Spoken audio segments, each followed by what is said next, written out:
കറുത്തുപോയ ചെറുപഴം കൊണ്ട് നല്ലൊരു ഈവനിങ് സ്നാക്കാണ് തയ്യാറാക്കുന്നത്. സ്കൂളൊക്കെ വിട്ട് വരുന്ന കുട്ടികൾക്ക് നല്ല ടേസ്റ്റി ആയിട്ട് ഉണ്ടാക്കി കൊടുക്കാൻ പറ്റുന്ന ഒരു സ്നാക്കാണ് കേട്ടോ. അതുപോലെ തന്നെ ഇതുപോലെ ഉണ്ടാക്കി കഴിഞ്ഞ് കഴിഞ്ഞാൽ കറുത്തുപോയ ചെറുപഴമൊന്നും കളയേണ്ട ആവശ്യമില്ല. ചെറുപഴം മാത്രമല്ല കേട്ടോ, നമുക്കിത് നേന്ത്രപ്പഴം വെച്ചിട്ടും റോബസ്റ്റ് വെച്ചും ഒക്കെ ചെയ്തെടുക്കാം. അപ്പോൾ ഈ ഒരു റെസിപ്പി എങ്ങനെ തയ്യാറാക്കുന്നതെന്ന് നമുക്കൊന്ന് നോക്കാം.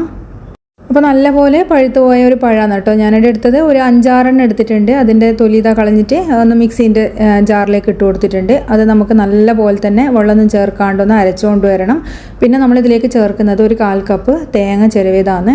തേങ്ങ ചേർത്ത് കഴിഞ്ഞാൽ ഒരു പ്രത്യേക ടേസ്റ്റാണ് കേട്ടോ. അപ്പോൾ അതുകൊണ്ട് സ്കിപ്പ് ചെയ്യരുത്, അത് തീർച്ചയായിട്ടും ചേർക്കണം. അതുപോലെ തന്നെ ഒരു 1/4 ടീസ്പൂൺ ഏലക്കാപ്പൊടിയും ചേർക്കുന്നുണ്ട്. എന്നിട്ട് വീണ്ടും ഇതാ നല്ല പോലെ തന്നെ ഒന്ന് അരച്ചെടുത്ത് കൊണ്ടുവരുന്നുണ്ട്. ഇനി നമുക്കിതൊരു ബൗളിലേക്ക് അങ്ങ് മാറ്റി കൊടുക്കാം. ഇതിൽ ഈ ഒരു സമയത്ത് നമ്മൾ വെള്ളമൊന്നും ചേർക്കുന്നില്ല കേട്ടോ. മിക്സിൻ്റെ ജാറിലേക്കൊന്നും വെള്ളം ഒഴിച്ചിട്ട് ഇതിലേക്ക് ഒഴിക്കരുത്. അപ്പോൾ ഇത് നമ്മൾ മാറ്റിയതിന് ശേഷം ഇനി ഇതിലേക്ക് കുറച്ച് ഇൻഗ്രീഡിയൻസും കൂടിയും ചേർക്കാനുണ്ട്. ഈ ഒരു സ്നാക്കിന് ഒരു നല്ല കളർ കിട്ടാൻ വേണ്ടിയിട്ട് ഒരു 1/4 ടീസ്പൂൺ മഞ്ഞൾപ്പൊടി ചേർക്കുന്നുണ്ട്. അതുപോലെ ഒരു നുള്ള് ഉപ്പ് ചേർത്ത് കൊടുക്കുന്നുണ്ട്. പിന്നെ നമ്മൾ മധുരത്തിന് ചേർത്ത് കൊടുക്കുന്നത് ശർക്കര പൊടിയാണ്. നിങ്ങൾക്ക് വേണമെങ്കിൽ പഞ്ചസാര ചേർത്താലും കുഴപ്പമൊന്നുമില്ല. ഹെൽത്തി ആയിട്ട് തയ്യാറാക്കുമ്പോൾ ശർക്കര പൊടി ചേർക്കുന്നതായിരിക്കും നല്ലത്. ഒരു 2 ടേബിൾ സ്പൂൺ ഞാൻ ചേർക്കുന്നുണ്ട്. അതുപോലെ തന്നെ നമ്മളിതിൽ ഒരുപാടങ്ങ് ശർക്കര പൊടിയും പഞ്ചസാരയും ചേർക്കേണ്ട ആവശ്യമില്ല. പഴം നല്ലോണം പഴുത്തുകൊണ്ട് തന്നെ നല്ല മധുരമുണ്ട്. പിന്നെ ഇതിലേക്ക് നമുക്ക് കുറച്ച് ഗോതമ്പ് പൊടി ചേർത്ത് കൊടുക്കാം. ഗോതമ്പ് പൊടി കണക്കൊന്നുമില്ല കേട്ടോ, നമുക്കിത് നോക്കിയിട്ട് വേണമെങ്കിൽ ഇങ്ങനെ ആവശ്യത്തിനനുസരിച്ച് ചേർത്ത് കൊടുത്താൽ മതി. അതുപോലെ തന്നെ ഗോതമ്പ് പൊടിക്ക് പകരം നിങ്ങൾക്ക് മൈദ ആയാലും ചേർക്കുന്നതിന് കുഴപ്പമൊന്നുമില്ല. അപ്പോൾ നമ്മളിതൊന്ന് ഒരു സ്പൂൺ വെച്ചിട്ട് ഒന്ന് നല്ലപോലെ മിക്സ് ചെയ്തെടുക്കുന്നുണ്ട്. ആവശ്യമുണ്ടെങ്കിൽ നമുക്കിത് പിന്നെയും ചേർത്ത് കൊടുക്കണം. അപ്പോൾ മാവ് ഒരുപാടങ്ങ് ലൂസാകരുത് കേട്ടോ. ഇതാണ് മാവിൻ്റെ ഒരു കൺസിസ്റ്റൻസി. നമ്മളിത് നെയ്യപ്പൊക്കെ ചുടുന്നത് പോലെ ഒരു അപ്പക്കാരയിൽ വെച്ചിട്ടാട്ടോ ചുടുന്നത്. അപ്പോൾ നോൺ സ്റ്റിക്കിൻ്റെ അപ്പച്ചട്ടിയാണ് ഞാൻ എടുത്തത്. ഇതുപോലെ നിങ്ങൾക്ക് വേണമെങ്കിൽ മാത്രം ഇതിലേക്ക് വെളിച്ചെണ്ണ ചേർത്താൽ മതി. വെളിച്ചെണ്ണ ചേർത്തില്ലെങ്കിലും കുഴപ്പമൊന്നുമില്ല. ഇതിൽ നിന്ന് പെട്ടെന്ന് കിട്ടുകയും ചെയ്യും. അപ്പോൾ ഒരു നല്ല ടേസ്റ്റ് കിട്ടാൻ വേണ്ടി മാത്രം ഞാൻ കുറച്ചൊന്ന് എല്ലാത്തിലും ഒന്ന് ഒഴിച്ചു കൊടുക്കുന്നുണ്ട്. അപ്പോൾ ഒരു മീഡിയം ഫ്ലെയിമിൽ വെച്ചിട്ടാണ് കേട്ടോ. കല്ല് ചൂടാക്കിയതിന് ശേഷം ഫ്ലെയിം നല്ല പോലെ ഒന്ന് കുറച്ച് വെക്കുക.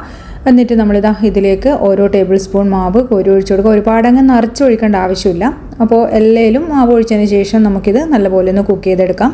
ചെറിയ ഫ്ലെയിമിലിട്ടിട്ട് മൂടി വെച്ചിട്ടാണ് കേട്ടോ നമ്മളിത് കുക്ക് ചെയ്യുന്നത്. ചെറിയ ഫ്ലെയിമിലിട്ടിട്ട് കുക്ക് ചെയ്താൽ മാത്രമേ നമുക്ക് കരിഞ്ഞു പോകാണ്ട് ഇത് കിട്ടുകയുള്ളൂ. അതുപോലെ ഉൾഭാഗം വെന്ത് കിട്ടുകയും ചെയ്യുള്ളൂ. ഏകദേശം ഒരു 2 മിനിറ്റ് കഴിഞ്ഞിട്ട് മൂടി തുറന്ന് നോക്കാം. അപ്പോൾ ഏകദേശം ഒന്ന് സൈഡൊക്കെ ഒന്ന് റെഡിയായി വരുന്നുണ്ട്. ഈ ഒരു സമയത്ത് നമുക്കിതൊന്ന് തിരിച്ചിട്ട് കൊടുത്തിട്ട് ഈ ഒരു ഭാഗവും കൂടി ഒന്ന് വേവിച്ചെടുക്കണം. അപ്പോൾ നമുക്കിതൊന്ന് തിരിച്ചിടാം. അപ്പോൾ ചെറിയ ഫ്ലെയിമിലായതുകൊണ്ട് തന്നെ അങ്ങനെ കരിഞ്ഞു പോകുമൊന്നുമില്ല കേട്ടോ. നല്ലൊരു കളറായിരിക്കും കാണാൻ വേണ്ടിയിട്ട്. നല്ലൊരു ഗോൾഡൻ ബ്രൗൺ കളറാകുന്ന സമയത്താണ് നമ്മളിത് മാറ്റേണ്ടത്. അതുപോലെ തന്നെ ഇതിൻ്റെ മേലെ ഭാഗത്ത് കുറച്ച് ഇങ്ങനെ മാവ് നിൽക്കും. സൈഡ് ഭാഗവും കുറച്ച് ഒന്ന് റെഡിയായി വരും. ആ ഒരു സമയം കൂടിയാണ് കേട്ടോ നമ്മൾ തിരിച്ചിട്ട് കൊടുക്കുന്നത്. ഇനി ഒരു തിരിച്ചിട്ടതിന് ശേഷം വീണ്ടും ഇത് മൂടി വെച്ചിട്ടൊന്ന് കുക്ക് ചെയ്തെടുക്കണം. അപ്പോൾ ഈ ഒരു ഭാഗം റെഡിയായതിനു ശേഷം വീണ്ടും നമ്മൾ ഒന്നുകൂടി തിരിച്ചിട്ട് കൊടുക്കുന്നുണ്ട്. അങ്ങനെ ഒരു 1-2 പ്രാവശ്യം അങ്ങോട്ടും ഇങ്ങോട്ടൊക്കെ തിരിച്ചിട്ടിട്ട് നല്ല പോലെ ഇതൊന്ന് കുക്ക് ചെയ്തെടുക്കുക. ഉൾഭാഗം ചിലപ്പോൾ പറ്റിപ്പോകാൻ സാധ്യതയുണ്ട് കേട്ടോ. അതുകൊണ്ട് അത് ഒഴിവാക്കാനാണ് നല്ല പോലെ ഇതൊന്ന് കുക്ക് ചെയ്യുന്നത്. അതുപോലെ തന്നെ കരിഞ്ഞു പോകാനും പാടില്ല. അതുകൊണ്ടാണ് ഒരു ലോ ഫ്ലെയിമിലിട്ടിട്ട് നമ്മളിത് കുക്ക് ചെയ്യാൻ പറയുന്നത്. അപ്പോൾ നമ്മൾ സ്നാക്ക് ഇവിടെ റെഡി ആയിട്ടുണ്ട് കേട്ടോ. ഈ ഒരു സമയത്ത് നമ്മൾ കുറച്ചൊന്ന് ഫ്ലെയിം കൂട്ടി വെക്കുന്നുണ്ട്. ഫ്ലെയിം നന്നായിട്ട് കുറച്ച് വെച്ചിട്ട് ഇത് അടുപ്പത്ത് നിന്ന് വാങ്ങിക്കഴിഞ്ഞാൽ നല്ലപോലെ എണ്ണ വലിച്ചെടുക്കും. അതുകൊണ്ട് ഫ്ലെയിം കൂട്ടി വെച്ചതിന് ശേഷം മാത്രം ഇത് അടുപ്പത്ത് നിന്ന് വാങ്ങിക്കൊടുക്കുക. അപ്പോൾ നല്ല വെറൈറ്റി ആയിട്ടുള്ള അതുപോലെ നല്ല ടേസ്റ്റി ആയിട്ടുള്ള നമ്മുടെ ചെറുപഴം വെച്ചിട്ടുള്ള സ്നാക്ക് ഇവിടെ റെഡി ആയിട്ടുണ്ട്. സ്കൂളൊക്കെ വിട്ട് വരുമ്പോൾ കുട്ടികൾക്ക് തീർച്ചയായിട്ടും ഇതുപോലെ ഒന്ന് ഉണ്ടാക്കി കൊടുത്ത് നോക്കുക. അതുപോലെ കറുത്തുപോയ പഴം കളയേണ്ട ആവശ്യമില്ല. അപ്പോൾ വീഡിയോ ഇഷ്ടമായാൽ തയ്യാറാക്കി നോക്കാനും അതുപോലെ ചാനൽ സബ്സ്ക്രൈബ് ചെയ്യാനും ലൈക്ക് ചെയ്യാനും ഷെയർ ചെയ്യാനും ഒന്നും മറക്കല്ലേ. അടുത്ത വീഡിയോയിൽ നമുക്ക് വീണ്ടും വേറൊരു റെസിപ്പി ആയിട്ട് കാണാം. താങ്ക്